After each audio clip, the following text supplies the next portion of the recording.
မျက်နှာချင်းဆိုင်ဆောင်လာတော့နှုံးမဆက်ကြတော့တဲ့အောင်စမှုနဲ့ဖိုးချစ်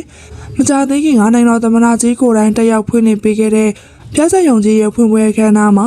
ဒီဆရာတစ်ပည့်နှစ်ယောက်စလုံးကအတူတက်ရောက်ပြီးတော့မှကားပြဖျော်ဖြေပေးခဲ့တာကိုပြည်သူတွေအားလုံးနဲ့တွေ့မြင်ကြမှာဖြစ်ပါတယ်။အဲ့ဒီပွဲမှာဆရာဖြစ်သူဖိုးချစ်က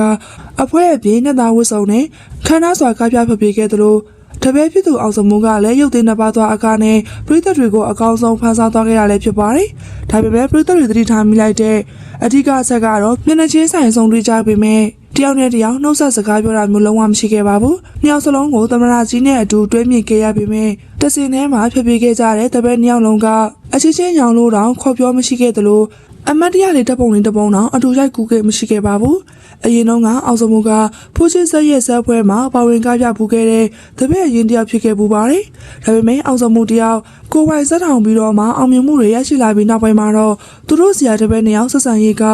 တိတိတသားကြီးကိုအေးဆက်သွားခဲ့ရလဲဖြစ်ပါတယ်။အခုလိုနိုင်ငံတော်အစစ်ပွဲကြီးမှာတော့အချင်းချင်းဥပိ္ပခါပြုထားကြတဲ့သူတို့နှစ်ယောက်ရဲ့အခြေအနေကတော့တပင်လောကအတွက်ကတကယ်ကိုစိတ်မကောင်းစရာမြင်ကွင်းတစ်ခုပါပဲ။ကဲပြည်သက်ကြီးတို့ရောဘယ်လိုမြင်လဲဆိုတာမိမိတို့ရဲ့အမြင်လေးကိုခေါ်မှရေးသွားပြီးခဲ့ကြပါဦးရှင်။